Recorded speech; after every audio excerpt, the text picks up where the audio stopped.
Assalamualaikum warahmatullahi wabarakatuh. Hai, apa kabar semuanya?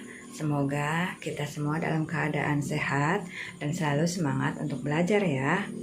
Bersama saya Siti Mutmainah dari SD Negeri 4 Langansari, Kota Banjar.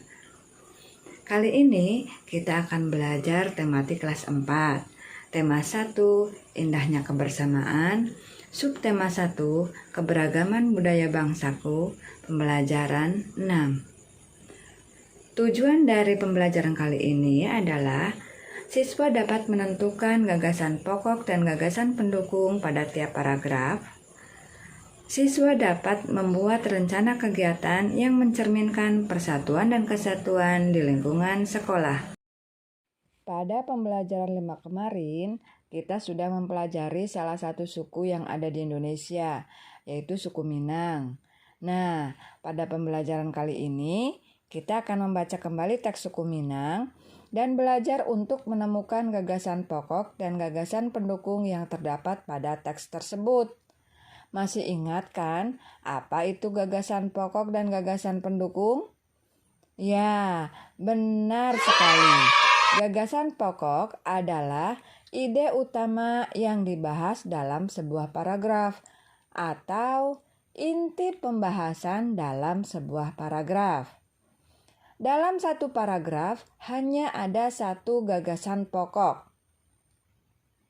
Sedangkan gagasan pendukung adalah kalimat yang menjelaskan gagasan pokok atau tambahan informasi untuk gagasan pokok. Gagasan pendukung dalam tiap paragraf itu dapat lebih dari satu. Baiklah anak-anak, mari kita baca teksnya terlebih dahulu. Suku Minang. Suku Minang adalah kelompok etnis yang terdapat di Provinsi Sumatera Barat. Suku Minang sering disebut sebagai orang Padang atau orang Awak.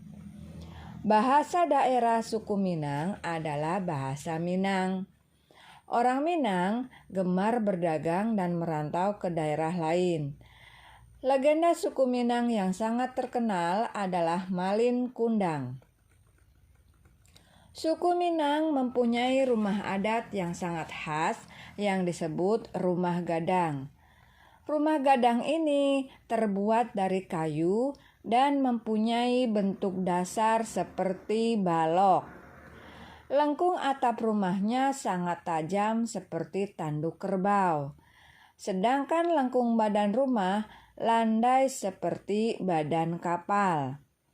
Atap rumah terbuat dari ijuk. Bentuk atap rumah yang melengkung dan runcing ke atas itu disebut gonjong. Karena atapnya berbentuk gonjong, maka disebut rumah bagonjong.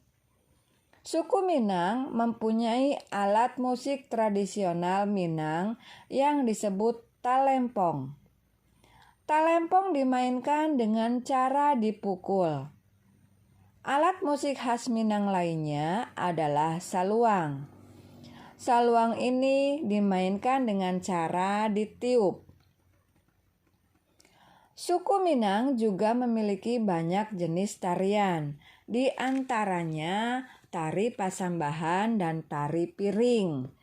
Tari pasambahan biasanya ditampilkan dalam pesta adat. Suku Minang sangat terkenal dengan berbagai makanan khasnya. Rendang merupakan salah satu makanan tradisional suku Minang yang sangat terkenal, bahkan sampai ke mancanegara. Makanan khas suku Minang lainnya yang juga digemari adalah sate Padang dan dendeng balado. Baiklah, mari kita bahas tentang gagasan pokok dan gagasan pendukung mulai dari paragraf pertama. Gagasan pokok pada paragraf pertama adalah suku Minang adalah kelompok etnis yang terdapat di Provinsi Sumatera Barat. Gagasan pokok ini terdapat di awal paragraf ya. Sedangkan gagasan pendukungnya adalah suku Minang sering disebut sebagai orang Padang atau orang Awak. Bahasa daerah suku Minang adalah bahasa Minang. Orang Minang gemar berdagang dan merantau ke daerah lain. Dan legenda suku Minang yang sangat terkenal adalah Malin Kundang. Selanjutnya gagasan pokok pada paragraf kedua, yaitu suku Minang mempunyai rumah adat yang sangat khas yang disebut rumah gadang. Dan gagasan pendukung pada paragraf kedua yaitu rumah gadang ini terbuat dari kayu dan mempunyai bentuk dasar seperti balok. Lengkung atap rumahnya sangat tajam seperti tanduk kerbau, sedangkan lengkung badan rumah landai seperti badan kapal. Atap rumah terbuat dari ijuk. Bentuk atap rumah yang melengkung dan runcing ke atas itu disebut gonjong. Karena atapnya berbentuk gonjong, maka disebut rumah bagonjong. Pada paragraf ketiga, gagasan pokok terdapat pada kalimat suku Minang mempunyai alat musik tradisional Minang yang disebut talempong. Sedangkan gagasan pendukungnya adalah talempong dimainkan dengan cara dipukul. Alat musik khas Minang lainnya adalah saluang. Saluang ini dimainkan dengan cara ditiup.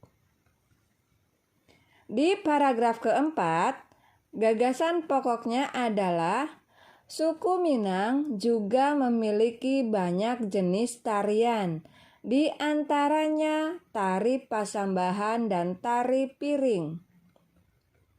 Dan untuk gagasan pendukungnya ada satu kalimat, yaitu tari pasambahan biasanya ditampilkan dalam pesta adat. Dan terakhir di paragraf yang kelima, gagasan pokoknya adalah suku Minang sangat terkenal dengan berbagai makanan khasnya. Untuk gagasan pendukungnya ada rendang merupakan salah satu makanan tradisional suku Minang yang sangat terkenal bahkan sampai ke mancanegara. Makanan khas suku Minang lainnya yang juga digemari adalah sate Padang dan dendeng balado. Nah, itulah gagasan pokok dan gagasan pendukung dari bacaan suku Minang. Dari bacaan suku Minang tadi, kita sudah belajar tentang salah satu keberagaman suku dan budaya bangsa Indonesia. Selain suku Minang, kita dapat menemukan suku lain yang ada di sekitar kita. Di antaranya ada suku Betawi, ada suku Sunda, ada suku Jawa, suku Aceh, dan lain sebagainya.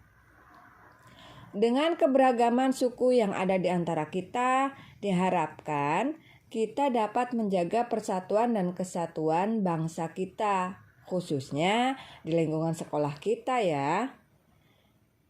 Ada beberapa contoh kegiatan yang dapat dilakukan untuk menjaga persatuan dan kesatuan di sekolah. Di antaranya adalah dengan melaksanakan kebersihan bersama-sama, dengan belajar kelompok, dan bermain bersama-sama. Nah, Untuk tugas kelompok kali ini, silahkan kalian buat rencana kegiatan yang mencerminkan sikap persatuan dan kesatuan di lingkungan sekolah. Tulis apa rencana yang akan kalian lakukan, siapa saja yang menjadi anggota kelompoknya, kapan dan di mana waktu kegiatannya. Apakah untuk tugas kali ini sudah paham? Ya, dari materi yang sudah dibahas kali ini kita dapat membuat kesimpulan bahwa dalam satu paragraf hanya ada satu gagasan pokok dan beberapa gagasan pendukung. Kemudian kita juga harus menjaga persatuan dan kesatuan di lingkungan sekolah agar tercipta suasana belajar yang nyaman. Demikianlah pembelajaran kita kali ini.